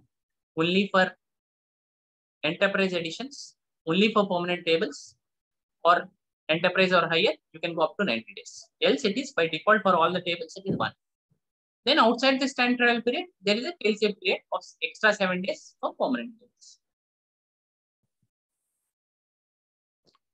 In real time, will you be using standard or enterprise, Satish? Most of the accounts mostly will go for enterprise edition, but if you are working in a banking sector or insurance, you maybe those accounts I have seen they go with business critical, because business critical comes with extra security features, or you can see the differences between the editions. Okay, there is in the documentation. Business critical comes with more complaints. Yes. Okay, but in general, if you have this question, it depends based on the domain. If you're retail and all right, mostly they are because retail small projects, they don't require that much of compliances, so they go with enterprise edition because the features, most of the features are same. Of course, business critical has more features compared to enterprise, but more in terms of compliances. Okay. Let me show you that also. There is another version, right? VPC, dedicated VPC, something like that. Yes. VPS is a virtual private Snowflake. If you don't want to do a data sharing, okay, you wanted to have the entire, like, very secluded, because all your Snowflake accounts are hosted in a public domain. They are hosted in VPC of a cloud service provider, but that is a public domain. Like, if I'm hosting, you are hosting, all our Snowflake accounts are in the same VPC. They can be. Okay. And if you want, you can share the data. Of course, I cannot log into your account because it's protected. You do with password, you do with multi-factor authentication or any kinds of protection. But if the compliances or if the security need is that you want to have a separate dedicated virtual warehouse. That is when people go with VPS. Very rare. And in this, you will not be able to share the data as well. We'll come to the share concept. I think that is one of the pending topics, I suppose.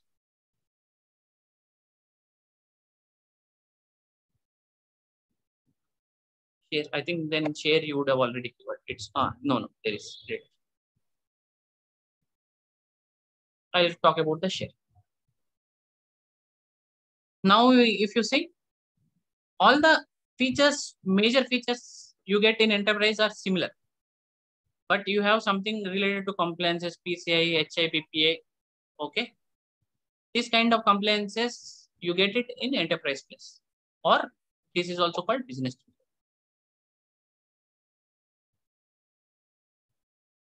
And in additional few features like database failover, failback, you get it in business critical, not in enterprise. But with respect to features, right, most of the features you get in enterprise edition.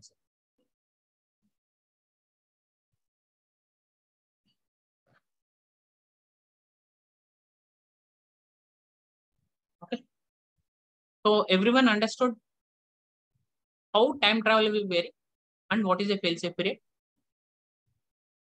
Yes, Satish. I got it. Important for your certification, for your interviews. Okay. And understanding in the time travel, the cloning is very important.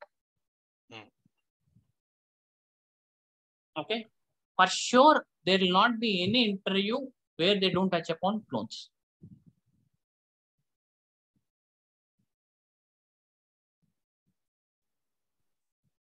Okay.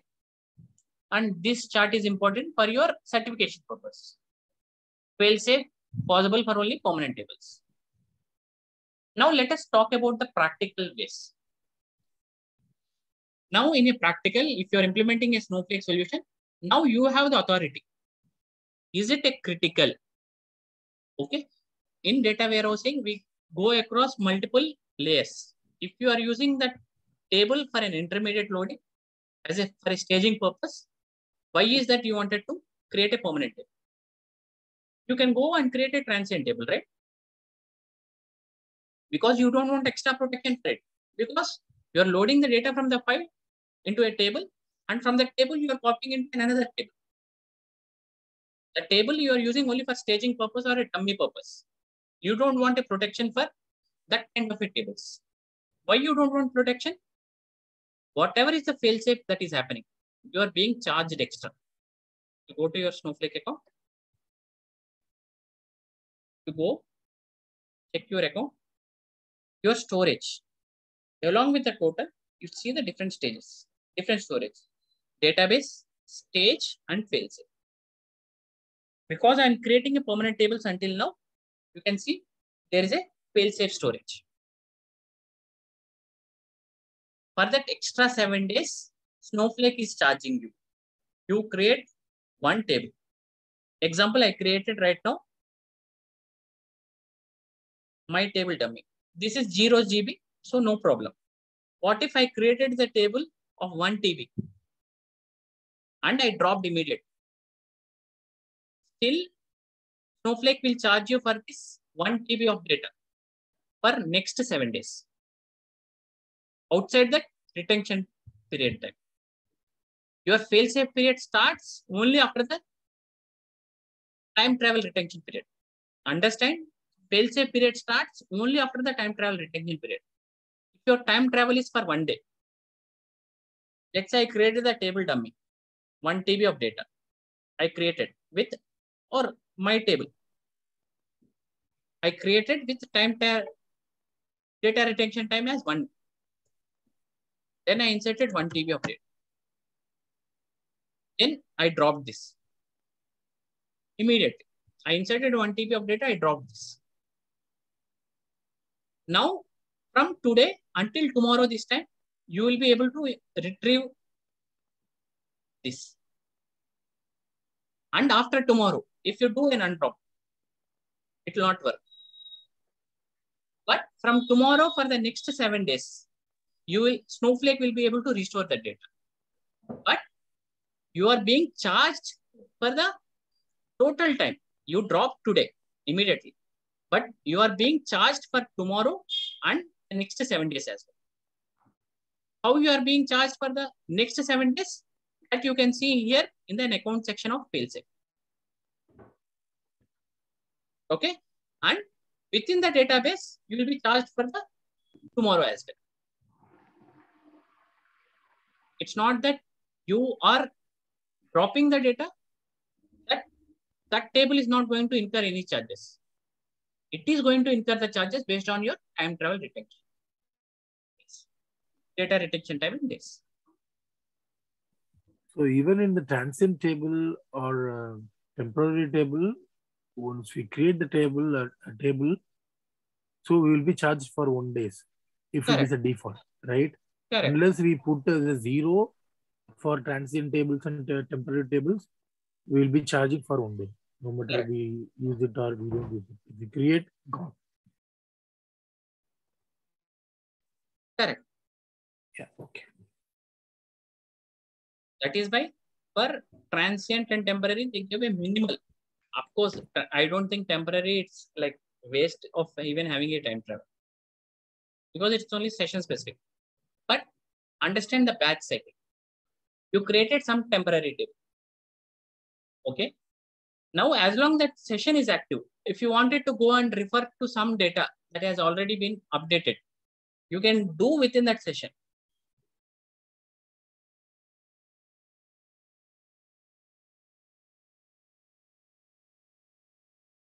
Okay. Yeah, I don't understand. The temporary table, why do they want to enable the time travel for 1 day? Right, that is for one session. Right? One session, but within the session, if you wanted to go back in time. Okay, yeah, yes. That only for that reason. If you don't want, when you're creating a when you're creating a temporary table, put 0. You can put 0. Because a session cannot be connected for 1 day. Right? I think by default, you can have your session active for, I think, I don't remember exactly. After some default time, your session will get inactivated. I think 72 hours. 72, okay. 3 days. Or I'm not sure. See, if you open, keep this, okay? Your session, this will be activated. Even if you come after 1 hour, you will have this. Until if you don't close your laptop and all, it will not ask for a password. But tomorrow you come and open, it will ask for a password. No, but these are all the UI, right? No, in production, nobody use the UI unless we go and search something and debug something, right? I think I think there is separate thing for UI, automatic sign off.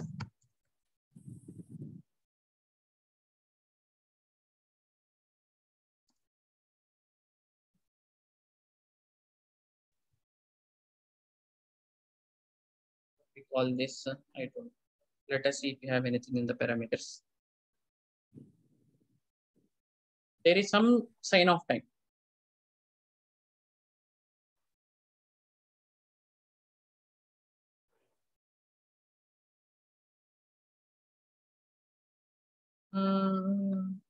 Automate auto.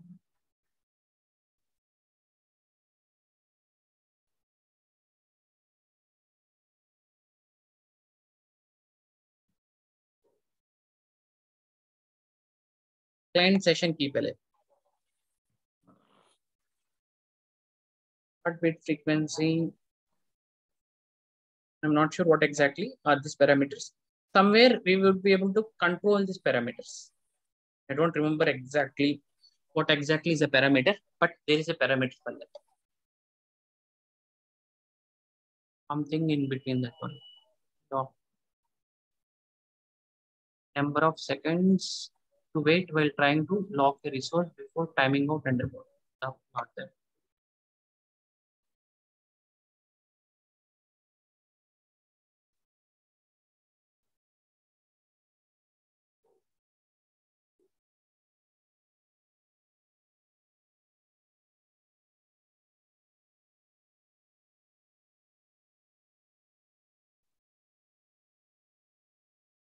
No, there is some parameter. I will check later. Okay. What exactly is the parameter? But by default, I remember it is something like 3 days or 72 hours. That is my understanding. Okay. But within the session, if you wanted to go back in time, within the session is possible, right? Usually, how we define a session with begin transaction and end transaction. Within that, you wanted to go back in time, we can do within the session as well. Okay. Any questions, team?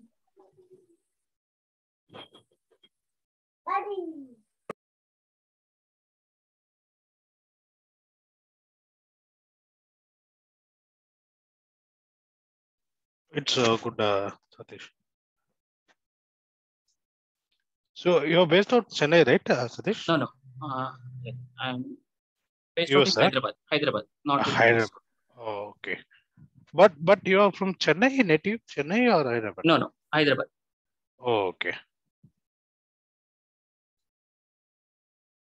Any questions, team? Else we completed the topic. I think it's good. Today's session was interesting and good, Satish. Thanks for your session. Yeah. Satish, I have a general. In the real time, did you see any Snowflake implementation in your office that you are currently working on? Some companies say for Snowflake. Did you see any real time implementation that you personally involved in the implementation project? Yeah. I worked on migration project. I worked on Snowflake live projects and all. So that is what I said, right? I will take it at the end, how the projects are implemented. Yeah, I want to know what are the use cases, what we will do actually. These are all fine, right?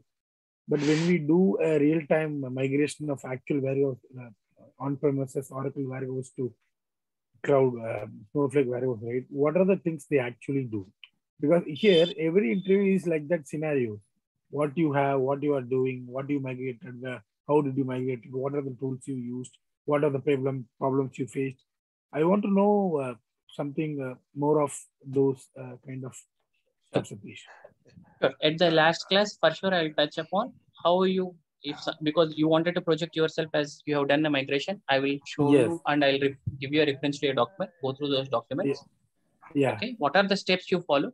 And in the sample, I will take a reference sample architectures from net and I will show you where exactly your Snowflake project can fit in.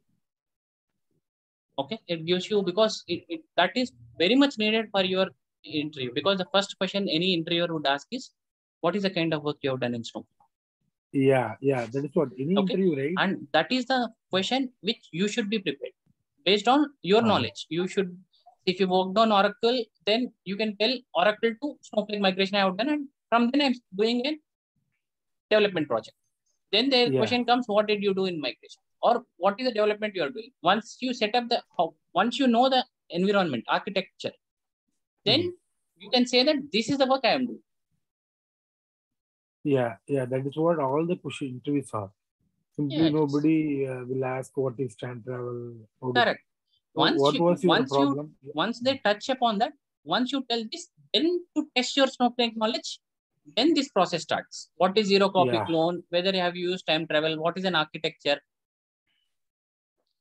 At least for the higher experience people, because setting up the context of where you are using Snowflake and how your Snowflake journey is, that is important.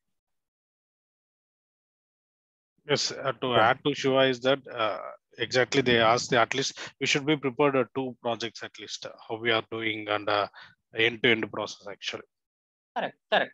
So as I said previously, right, you can restrict. See, you can say that you are doing your, this is the entire architecture. From a solution architecture point, you should be clear. But with respect to the role of your project, you can be limited. But you should be able to convince the interview, yes, this is the end-to-end solution where my project is fitting, and my role is until this. If they ask you in detail about how you are, like, I think we had this question, right? If you want to split the file into multiple files, it's not part of my role. There is someone else doing that and giving it to me.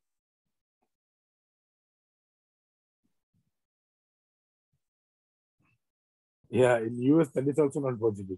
There is no someone. There is no someone. So what are the tools that you used to split it, right? How did you split it? How did you find the size of each file, right?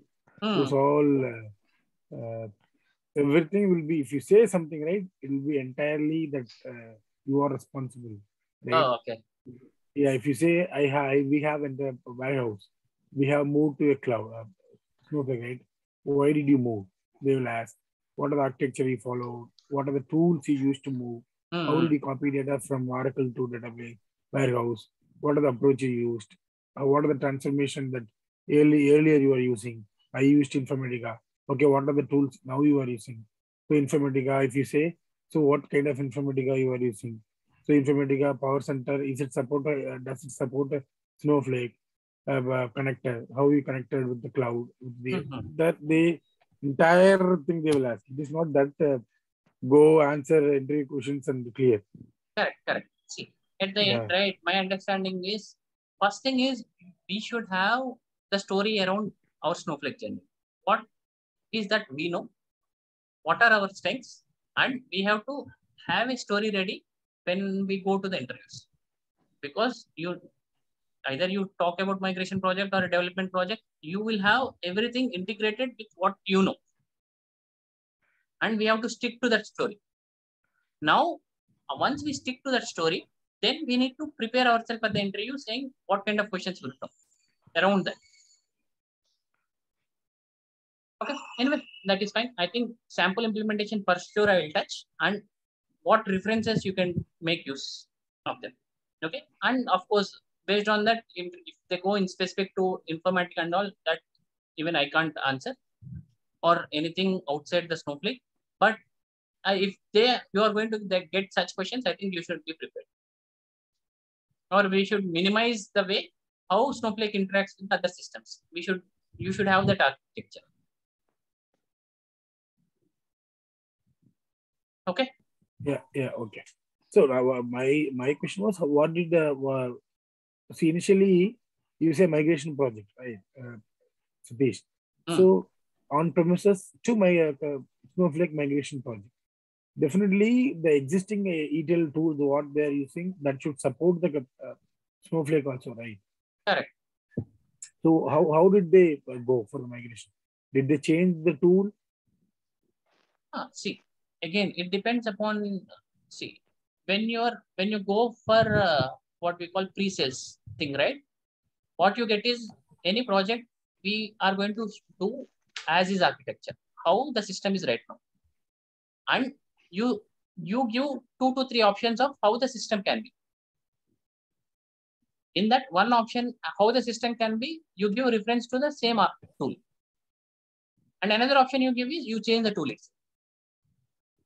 Now it's up to the client and solutions architect how they are going to decide whether they wanted to continue the same tool or they want to change the tool. For both the options, you need to give pros and cons. First thing you will see is whether the existing tool is supporting. Yes. If it is not supporting, then no, obviously. Okay. Now, if the existing tool is supporting, then the new tool is better or the existing tool is better. Use that pros and cons. Now the next thing, whether the existing tool still do you have a license or not. For the next or for the new tool, what is the licensing cost? All this comes into the picture when you, in the initial project initiation state itself, when you do as is architecture and to be architecture, then itself we do this pre-sales guys will do all this. Only when the architecture is confirmed, then only it comes into the development cycle, right? Yeah. No, I understand this. Please, I understand. I'm asking, since you worked, right, how customers have chosen the tools? Did they move to new tools or did they started writing their own Python-based ETL process, or did they repurpose their existing ETL tools? What do you? I'm asking, what did you face? What did you see that in your real implementation? Okay, my implementation, you went to with Python. We have our, like I worked in in-house components for migration and all. Okay, few projects I have seen where they have used the replication tools, outside replication tools. Okay, because let's say you are using Informatica, even smaller projects are done on that. You, let's say on Teradata, you extract the data from Teradata and you load it back to Snowflake using Informatica. Even those projects are also there. Okay, so at the end, right, like what the client is already having in whether they are having these tools, mostly if they want to get a new tool, you'll get a big pushback because you are already paying a license for the existing tools, right? Yeah. Now I saw a couple of real-time. There's a bank in US, Charles Schwab, right? So the current database was what is that? Teradata and Informatica. Right? That was the legacy setup. Now they are going to the BigQuery, right? Okay. Since they know Informatica, they have chosen IACS. IACS cloud. Yes. So they changed the tool also, right? Okay. They changed that because when you go to the cloud-based data warehousing, you cannot keep working with your conventional on-premise Informatica Power Center, right? So when Informatica has offering of cloud-based ETL tool, right? So there's many people have. If you see, if I go to the Redshift, right? They all chosen their new tools, AWS Glue, right? Glue, correct. EMR-based. Spark-based engine, right? They used it. They changed it, right? But in the Snowflake, there is no such.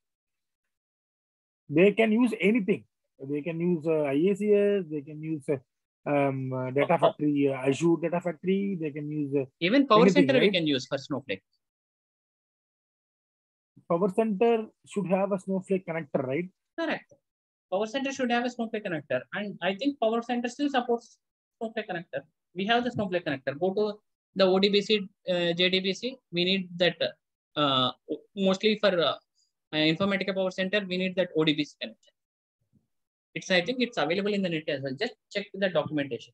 How do you connect Informatica Power Center with Snowflake? So that is what I'm saying. You finalize your how you want to project your architecture, and you have the solutions for that. Okay. Yeah. Okay. But I have seen a project with Informatica Power Center connected to Snowflake. Oh, okay. Okay. Let me, if that is the case, I don't think I have to go any tools. I can tell like that. Correct. Because you have to play with your something. strength. That's it. Yeah, because I have. Yes. Now I the will thing try to do is, some POC. yeah. Now the question is, interview is going to be 1 hour. Probably 15 minutes, 20 minutes, or max 30 minutes, they revolve around your architecture. Okay. Now you are going to stick to your architecture. Now they are going to test your Snowflake knowledge. Yeah. Yeah. Okay. So, yeah, give some architecture, your time implementation, some architecture that will be useful for us. Yes, yes. I think even Snowflake, this site itself has so many reference architectures with so many clients. Even before you go across, you just check them. Okay. Even if I ran on the last class also, even I'll be taking whatever is the Snowflake is providing us. Okay. So if you would have worked on Informatica Center, Power Center, take the architecture with respect to Informatica Power Center itself, reference architecture, and use that. I don't think much would change also, because if you're using Informatica Power Center, you will have two systems. One, either from database. Let's say you're connecting to Oracle, then you get the data through Informatica Power Center, or through SQL Server through Informatica Power Center to Snowflake. Then the next kind of processing will be through flat files. Even if you want, you can process the flat files through Informatica, or you can directly have it in some storage and use a copy command. Simple architecture, right, with respect to Informatica. Yeah, yeah. Okay, so thanks. Let me work more on this. Yeah. Okay, guys. Then, we'll meet next Saturday. Do remind in case if I forget someone. Even I'll try to remember 8 o'clock. Okay. Yeah. Bye. Bye, team.